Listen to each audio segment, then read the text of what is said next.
Dans le podcast AWS en français cette semaine, il y a une nouvelle région AWS qui a été ouverte. Nous parlons open source au sujet d'une technologie core de EventBridge. Il y a aussi des nouveautés côté Step Function et 2 blog posts qui ont retenu mon attention. Un sur Teradata pour Mac et un sur l'authentification multifacteur pour vos API avec Cognito. Le podcast AWS en français, c'est parti, c'est maintenant.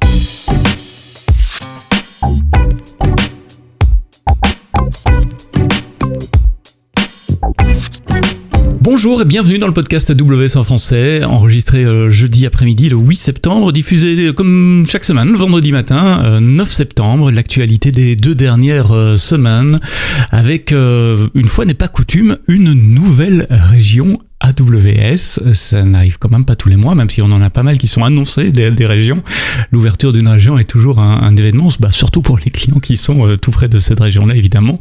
Pourquoi déployer dans une région ? Pour 2 raisons spécifiques, peut-être 3, mais la latence étant la première, c'est pour pouvoir déployer vos applications au plus proche de vos clients. Et la nouvelle région, c'est vrai que je ne l'ai pas encore dit, c'est dans les Émirats Arabes Unis, United Arab Emirates. Son petit nom d'API, c'est ME comme Middle East Central 1. Il y avait déjà une région dans la région géographique à Bahreïn, donc ça fait la 2e région dans le Moyen-Orient. La liste des services qui sont disponibles à l'ouverture est comme d'habitude pas tout à fait complète, c'est normal, on ouvre la région, il faut un peu de temps pour que tous les services y soient déployés, mais ma collègue Marcia qui a fait le blog post vous indique exactement quels sont les services sur lesquels vous pouvez compter. Elle a fait des tests de latence également, des tests de ping en fonction de différentes villes de la région, que ce soit depuis Dammam, Jeddah ou depuis Oman, quelle est la latence vers cette nouvelle région. Comme d'habitude, on vous donne quelques exemples de clients qui ont déjà déployé sur cette région. Et puis, on vous rappelle également les régions qui sont en devenir, qui ont été préannoncées en Australie, au Canada, en Inde, en Israël, en Nouvelle-Zélande, et puis beaucoup plus proche de nous, et normalement encore pour cette année 2022 en Espagne et en Suisse. Nouveauté côté Step Function. Vous savez, les Step Function, c'est cet orchestrateur serverless qui permet de définir des workflows. Alors, initialement, c'était en appelant des fonctions lambda. Et depuis lors, Step Function a bien grandi puisqu'il peut appeler plus de 200 services AWS directement. Et souvent, il y avait besoin d'un peu de glue pour récupérer le JSON qui vient d'un service et le transformer avant d'appeler le service suivant. Alors, quand je dis glue, je parle pas du service AWS, je parle de code que vous deviez écrire entre deux appels de services AWS ou pour faire des boucles ou des choses comme ça, et vous écriviez ce code dans des fonctions lambda et vous mettiez vos fonctions lambda dans les Step Function. Ça, c'est une chose du passé puisque Step Function lance maintenant les Intrinsic Functions. Donc dans le cœur engine de Step Function, il y a maintenant des fonctions de manipulation de données qui vous permet d'éviter ainsi de devoir écrire du code dans des fonctions lambda. Je prends un exemple tout simple pour commencer. Vous deviez générer un identifiant unique. Typiquement, vous avez besoin de 2 lignes de code en Python ou en TypeScript à mettre dans lambda qui génère l'identifiant unique et demander à votre workflow Step Function d'appeler votre fonction lambda juste pour générer un identifiant unique. Maintenant, il y a une instruction dans Step Function qui permet de générer un identifiant unique, donc plus besoin d'avoir de fonctions lambda pour faire ça. L'article a été écrit par Ben Smith, spécialiste serverless. Il vous montre différents exemples d'intrinsic function et comment ça peut simplifier votre code, enlever 15 lignes de lambda à cet endroit-là ou 15 lignes à cet endroit-là et recoder tout ça avec des intrinsic functions. Dans ces exemples et dans ces tests, il remarque également que il y a moins de latence, que les temps d'invocation sont nettement plus courts. Il coupe des temps d'exécution de workflow par 2, typiquement en utilisant des intrinsic function plutôt que d'appeler du code lambda custom. Le blog post liste également les différentes fonctions. Elles sont groupées dans 6 catégories. Il y a des fonctions de manipulation des tableaux, donc des arrays. Il y a des fonctions de manipulation de JSON. Il y a des fonctions d'encodage, de décodage des données. Il y a des fonctions mathématiques. Il y a des fonctions d'opération sur des strings. Et puis, je l'ai déjà dit, des fonctions pour générer des identifiants uniques, des UUID, comme on dit. Lisez le blog post, il est dans les notes de ce podcast. Si vous utilisez du serverless ou des step functions, c'est certainement quelque chose que vous allez utiliser dans les prochains prochaine version de vos applications, voire même refactorer un peu vos applications pour prendre avantage de ces nouvelles step functions, puisque je rappelle, pour l'exemple de Ben, en tout cas, ça coupe le temps d'exécution par 2 et ça réduit le code. Moins de code, ça veut dire moins de maintenance, moins de bugs, et couper le temps d'exécution par 2, ça veut dire aussi diminuer votre facture AWS. Donc regardez ces 14 nouvelles intrinsic functions, c'est pas facile à prononcer, pour les step functions. C'est pas tous les jours non plus qu'AWS décide de libérer en open source une pièce de code qui est au cœur d'une de nos technologies. On a publié une librairie Java qui s'appelle Event Ruler, un engin de règles pour traiter des événements. C'est une librairie Java qui permet d'appliquer des règles à des événements. Alors voilà, comme ça, peut-être que ça vous parle pas beaucoup. Un événement, c'est un document JSON. Imaginez que vous ayez un système qui génère des événements sous format JSON, et puis vous voulez filtrer ces événements avec un ensemble de règles. Donc vous avez besoin d'un langage pour définir les règles, et puis vous avez besoin d'une machine à état finie pour traiter tous les événements qui arrivent et comparer avec les règles qui ont été définies et dire quels sont les événements qui matchent les règles ou ceux qui ne matchent pas.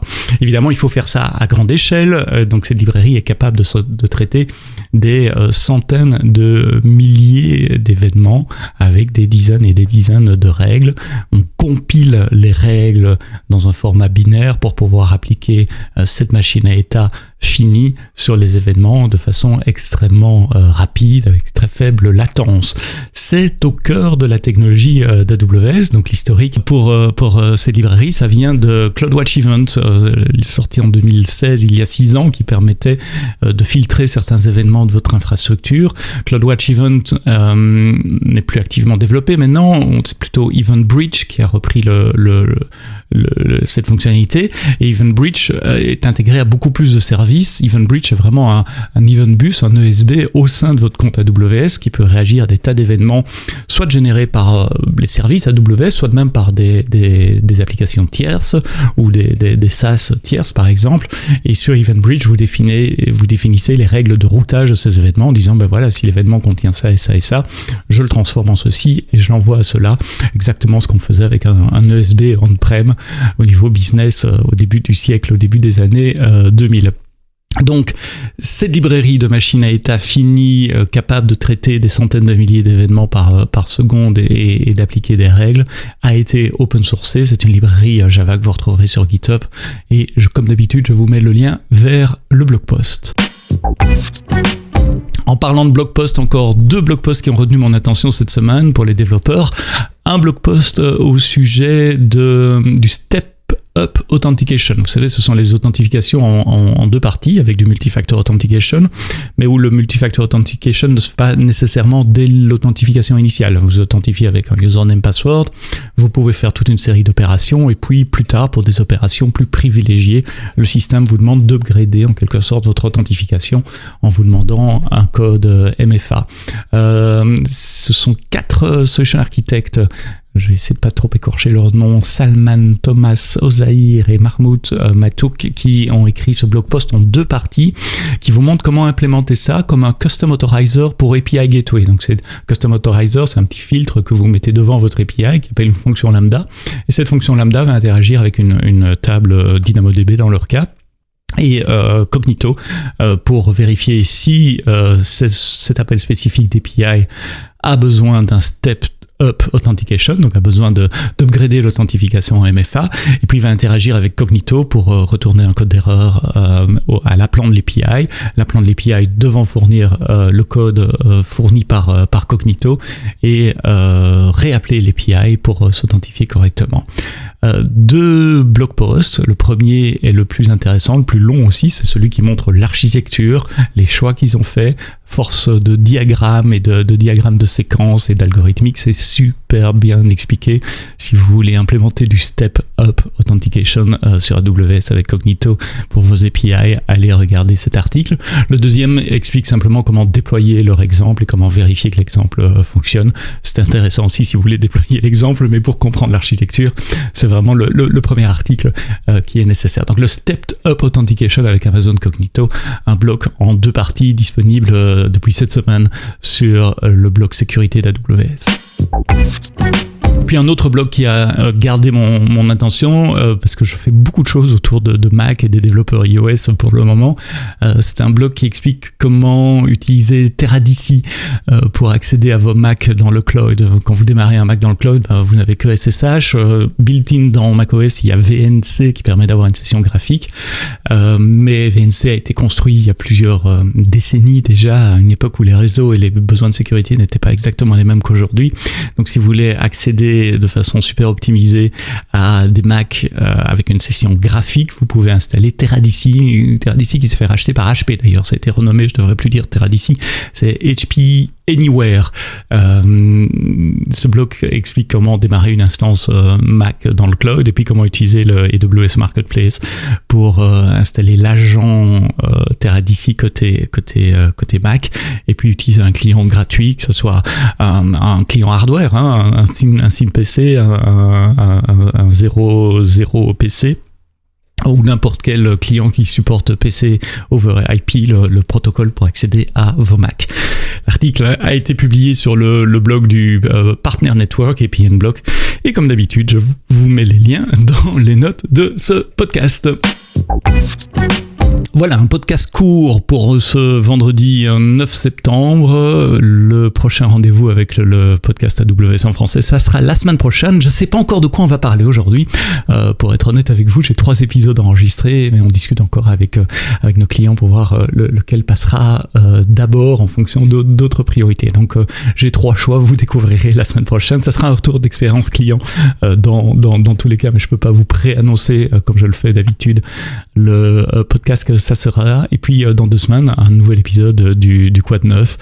Quad 9, ça sera donc fin septembre. Merci d'avoir écouté ce podcast AWS en français jusqu'au bout. Continuez de vous abonner, de laisser vos feedbacks sur Twitter, Sebsto, SEBSTO, ou dans les applications de podcast que vous utilisez. Rendez-vous la semaine prochaine pour un prochain épisode. Et d'ici là, quoi que vous codiez, codez-le bien.